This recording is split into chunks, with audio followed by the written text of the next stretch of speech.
welcome to this video that is going to be a reading vlog with stuff from the library. I'm definitely in a library phase. If you've been following my channel for a while, I've always been an advocate of the library and being able to get manga for free, so just wanted to highlight some series. I'm also on kind of like a low buy. I have a lot of big expenses coming up, so what better way to get my new manga fix than from the library? So I popped over there and got a little bit of a haul yesterday, so we have some volume 1s.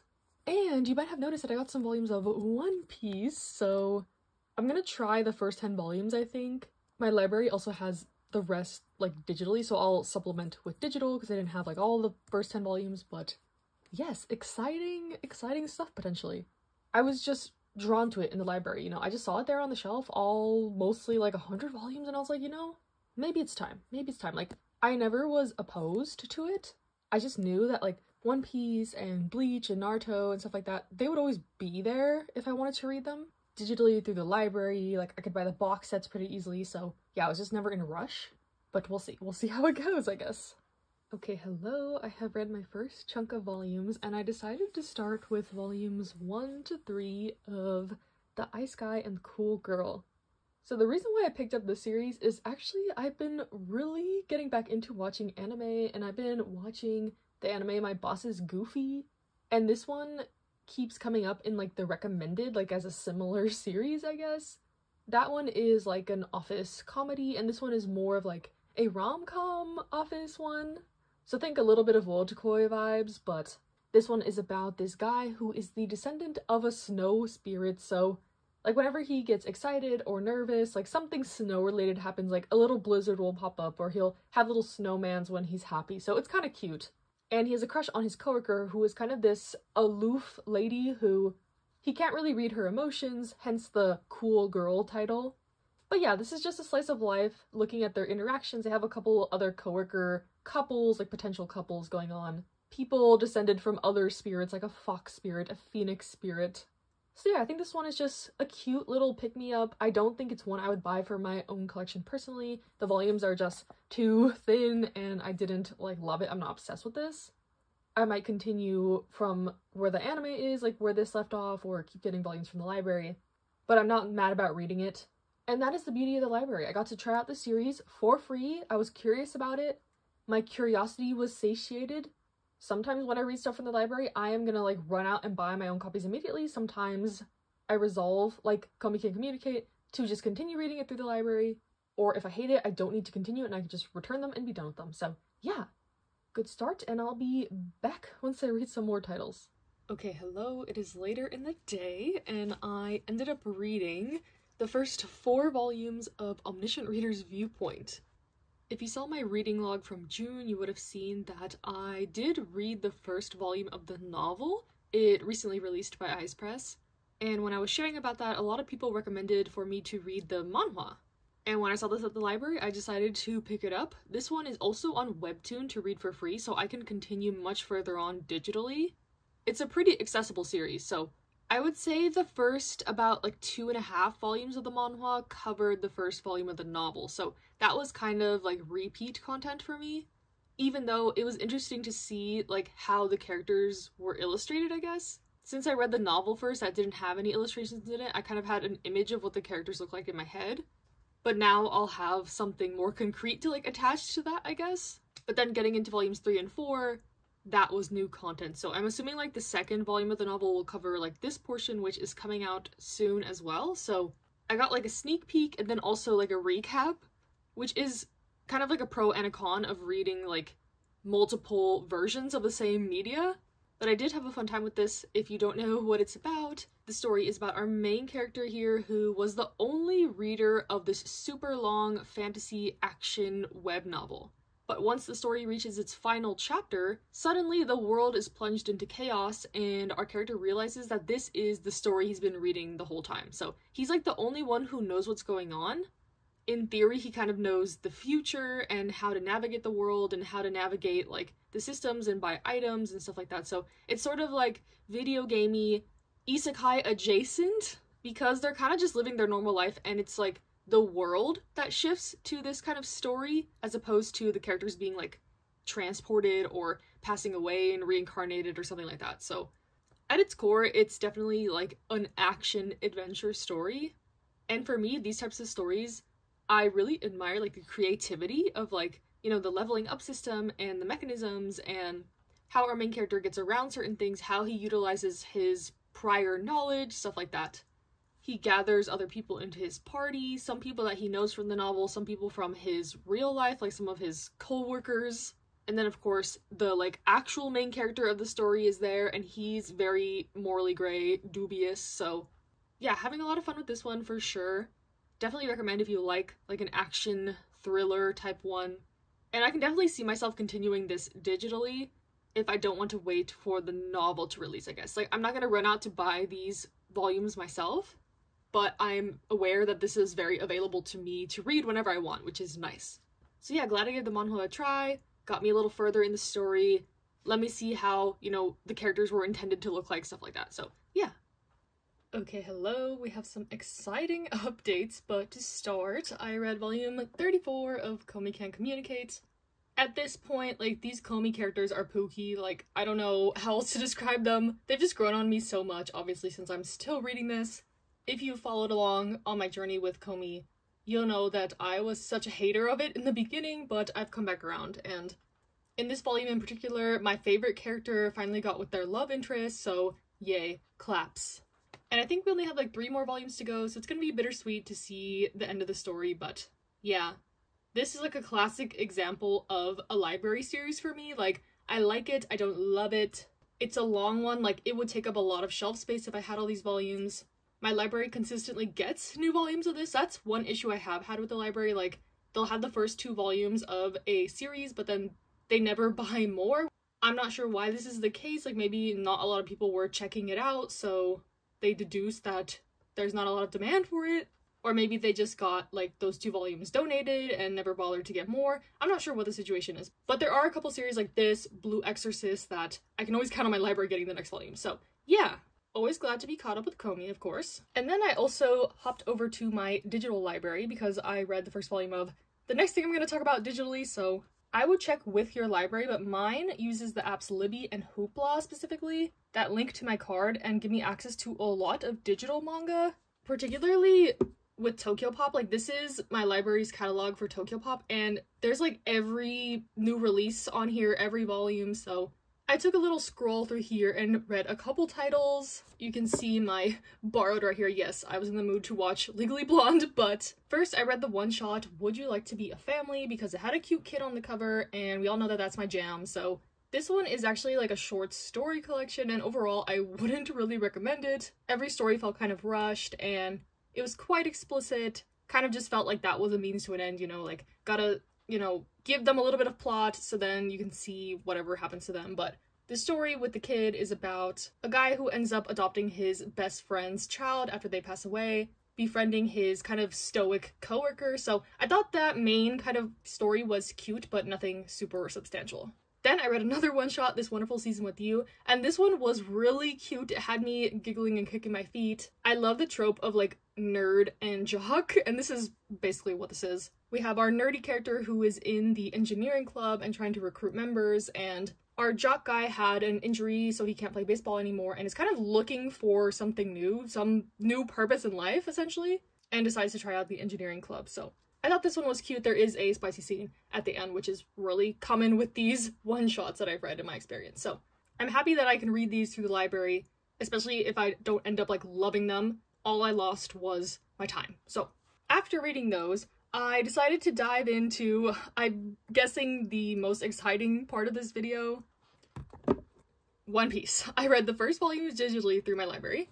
And then so far I've also read volume 2. So this is my first impression. I'll be reading more throughout, but like the second I posted on my story on Instagram that I was starting One Piece, the influx of excitement and DMs I got, like, I can feel the love for the series. And that's also like a small part of why I haven't started this sooner, is because like if I don't end up liking this, it's gonna make a lot of people sad. So please give me some grace for my opinions, potentially, but so far I'm liking it. I mean, I'm only 2 volumes into like 100+ volume series, so I'm not expecting this to like hit the ground running right away. That's why I told myself I'd try like the first 10 volumes to let it cook. But I thought the first 2 volumes were fun. So far I've only really been introduced to the main 3 characters, maybe they're the main characters. Luffy, obviously I know Luffy. Nami and Zoro. The translation calls him Zolo with an L, but I think it's Zoro. Correct me if I'm wrong, but yeah, these characters are obviously iconic, so I recognize them from like pop culture, but I went into this knowing nothing. I've not seen the anime, I've not seen the live action, I've never read the manga, like, I'm going in as blind as I can be. But if you're like me, or you want to hear the explanation of the summary from a total noob, this one is about our main character, Luffy, who wants to be the Pirate King in kind of this world where pirates run rampant. The previous Pirate King, before he passes away, declares that he has hidden this great treasure called the One Piece. So, like, all the pirates are trying to find this One Piece. And our main character wants to get in on that. Initially when he's very young, but the pirates in his village are like, you're too young, wait until you grow up a little bit. He ends up getting saved by one of the pirates that he admires when he almost drowns. So, yeah, I was kind of surprised at the amount of lore in, like, the first 2 volumes, like, especially with Zoro. You get, like, his whole backstory already, which might be my only criticism. Like, I feel like I'm getting a lot of information thrown at me, but I know that comes with, like, the very beginning of an epic journey type story. So we'll see how it fleshes out going forward. I think the clown, Buggy the clown, he's, like, a recurring character, right? Like, I feel like I've seen a lot of stuff about him, so yes, I'm excited.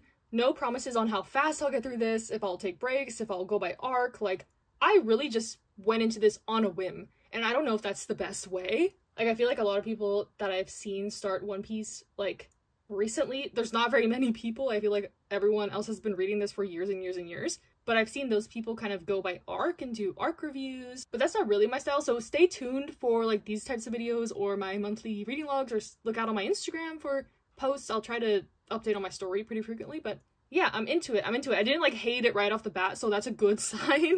This is my first of, I guess, like, the classic shonen big 3 I'm trying. I have watched the original Naruto anime, but I haven't read the manga and I haven't read Bleach. So yeah, I guess comment any advice or your favorite character, your favorite arc, tips on how I should pace myself, whatever. Because I know the series is super, super, super beloved. And I just had to get in on it, I guess. It's time. It's time. So yeah, stay tuned. Okay, hello. Long time, no update. At least for me. For you, it's not a long time, but so much has happened in my life in the past couple weeks that I haven't been able to do as many updates as I've wanted, but I did read a good chunk of One Piece. So we read volumes 3 to 12. So originally I had said that I was just gonna read up to volume 10, but volume 12 ends the first arc of the manga. So I was like, okay, let me give the first arc a try. And I guess continuing the trends from, like, the first 2 volumes, we're definitely setting up a lot of stuff. We're sort of recruiting all the essential characters, I'm assuming, to the pirate crew. After Zoro, we recruited Usopp, if that's how you pronounce it. I think he's my favorite character so far. Him and Zoro I really like. And then after that, they recruited Sanji, the cook. Kiki-chan is a girl, he's her favorite. So I've been having fun chatting with a couple people who I know are, like, diehard One Piece fans, but we got Sanji recruited, and then we had to take a little detour to see Nami's backstory, which continued into these volumes. So of all the backstories, I think Usopp's is my favorite. Like I said, I think he's my favorite character so far. Nami's did make me tear up, so that's definitely a good sign. If I can get an emotional reaction out of something like this, that means it's on the right track for me. So where I didn't think these 12 volumes, this first arc, was amazing, I don't feel like I'm super, super hooked. I'm definitely intrigued and plan to continue. So I'm not sure how long the next arc is, but people have assured me it keeps getting better and better and it's worth it to stick with it. And I also like that, well, I'm not sure if this is how it's going to be continuing forward, there's been sort of like mini arcs in the overall arc. Like I said, we've kind of, you know, had some backstories of each characters, kind of hopped around a little bit, fought villains. That's the one thing I'm not, like, super invested in, is the whole, like, action fighting stuff. Some of the villains are really creepy looking. I did not like Arlong, but I can appreciate the art and, like, the choreography and the power-ups and stuff like that. And I was also a bit surprised about how dark this was. Some of the topics discussed are pretty heavy, and also the characters are much older than I thought they were. I'm so, like, Hunter x Hunter pilled that I thought Luffy was like 12, but no, he's like 17, 18, and so are the rest of the main characters. They're like 18 to 20. And I think that sort of, you know, reflects in the maturity of the themes and, like, the story so far, which I wasn't expecting. It was like a pleasant surprise to me. That even though, like, they make mistakes and there's, like, silly goofy times, these characters have gone through a lot and, like, have matured in their own right. Like, even Luffy, who I really like as a main character. You know, like he's kind of clueless a little bit, very honed in on his goal of being the Pirate King, but he has a lot of empathy and will like go to bat for his friends no matter what. He's not fazed by like these villains and their taunting. Like he has a lot of faith in himself, he has a lot of faith in his friends, and I think that's a good foundation for this sort of story. So yeah, hopefully my thoughts were coherent. I think I have a couple more volumes that I'll read in this video, but the big one, of course, was One Piece. And it's kind of crazy to think that 12 volumes is like not even scratching the surface of this series. Like I am just starting. I think the first chapter of volume 12 is literally like the legend begins, or maybe that's the title of volume 12, but like, you know, they're implying like this was just the intro, now we're getting into the real meat of the story. So yes, intrigued, excited, cautiously optimistic, all the things, and hopefully lots more updates to come. Okay, hello, it is time for the last update. Sorry about the audio, I'm working on it. I probably have to get a mic, but I ended up reading a handful more digital reads. So first I read volume 1 of Koi Monogatari Love Stories, and then I also read volume 2 because volume 1 left off on a cliffhanger. So this story is about this guy in high school who kind of suspects that his classmate is gay because he's caught him kind of staring at his mutual friend, and he kind of just becomes curious about him, and they slowly start spending more time together and becoming friends. So this one is definitely a slow burn romance between these two characters, and I think this does have a lot of good insights. Our gay character here is working through a lot of internalized things and also external things. He's terrified of being outed at school, doesn't know how to tell his family. Very real things to be worried about. But I think this was a little bit hard to follow at times, and some of their monologues felt a little bit too forced, like this was trying to be deep, I guess. But other than that, I thought it was a nice story so far about friendship and love and relationships and high school and youth, stuff like that. The only downside is that this volume 2 also ends off on a cliffhanger, and I thought this was just a duology. But no, it is allegedly still going on, but it's been years and a third volume hasn't come out. I couldn't find any information on it, so I don't know if this is on hiatus or got cancelled. But that's a shame, like I would have liked to see this continue further. I always prefer like a longer story to a one-shot, so yeah, I thought these first 2 volumes were okay, nothing amazing, but I would definitely continue reading just to see how this relationship plays out. And then I read volume 1 of Let's Eat Together Aki and Haru. If you know me, you know I'm really drawn towards LGBT+ manga involving food for some reason, like it just always hits for me. And this one is about our 2 main characters, Aki and Haru, who are in college and they're roommates. They've been friends for a long time and it's just going through their lives. It feels very much like What Did You Eat Yesterday? Like these are the younger versions of those characters. And this one does continue on for a couple more volumes, and I think there's a sequel. So this is another one that I will try more volumes of. Like What Did You Eat Yesterday? This has a lot of recipes and like really detailed stuff involving the food. So if that's not your thing, I don't think you would like this, but as a foodie, everything in here just looks so good, and the potential romance just makes it even better. For now, they're just, you know, and they were roommates type situation, but hoping that it progresses into a romance. And then lastly, for the digital reads, I read volume 1 of Reincarnated in a Mafia Dating Sim. A Yakuza heiress becomes the top-ranked villain's romantic target. Long-ass title, as always with these isekais, but also, if you know me, you know I really love isekai manga, particularly like villainess type ones. I think this one is really interesting though because our main character in her previous life was the granddaughter of a Yakuza boss. So she's used to this sort of sheltered life, no one wants to be her friend because she's in this dangerous organization that has a bad reputation, etc. And she resolves that like if she ever gets another chance, she wants to live a normal, quiet life and make friends and do all the typical things. So when she is killed by an assassin, she is reincarnated into this like otome game that everyone was playing in her previous life as the daughter of this like mafia clan boss. So she's sort of in the same situation she was already in, but she resolves, you know, I'm gonna make it different this time. And she's trying her best to do that even with her, you know, family name attached to her. In this world, she has a fiance who is like the villain of the game, and in the game she has to work together with the other love interest to defeat him, basically. But because she's already rewritten the narrative a little bit in her whole quest to like be a good girl and make friends and not cause trouble, this has just made him more interested in her, which is not how the game went before. So I thought this first volume was really good. Volume 2 actually just came out and my library does have it, so probably gonna read that immediately, but it honestly doesn't take much to impress me in these stories. Like, I just love the whole, like, isekai element. It reminds me a little bit of, you know, Villains Are Destined to Die. Our main character is really just trying to survive in this world. She wants nothing to do with the love interests. He reminds me a lot of Callisto, being the sort of, like, head of another family. He's low-key evil. so I'm interested to see how this plays out for sure. And in a similar vein, this series my library does have digitally, but they also have the first volume physically, so I picked it up, and that was the first volume of Osan Idol. And again, if you know me, like, I'm just exposing my tastes here. You know that I like idol manga, idol everything. I love K-pop, so this is another one that seemed up my alley. Essentially, we have our main character who is this, like, shut-in guy. He got fired from his work. He gained a lot of weight. He, you know, is just kind of down on his luck. But he sees this dancing kind of video on YouTube or whatever, and it inspires him to finally get out of the house and do something. So he joins his local gym to get healthier, and at the gym he meets this trainer who is also like the head of an entertainment agency. And after our main character starts losing weight, you know, it's apparent how handsome he is and how nice he is and how kind he is. So he accidentally posts this video of him like dancing and singing, and it goes viral. So from then on, his life kind of drastically switches directions, and suddenly he is doing modeling, and he gets roped into this dance performance with his friends, and he's getting approached by a producer to be a real idol. Like, it's all coming at him fast. And also, did I mention that our main character is 36 and his friends on the cover here are 40, which is why it's called Osan Idol. Osan is like, you know, older guy in Japanese. So that's kind of like the gag of this, is that they're all older men, but I thought it was really cute with the whole message of, you know, like, it's never too late to pursue your dreams. The only thing I don't really like is that our main character, you know, he was like overweight and slovenly and a NEET, and all of a sudden he like loses weight and his like value as a person goes up a lot. I don't really like that aspect, but he is really nice, and he like saved a girl in his past when he was like how he previously looked,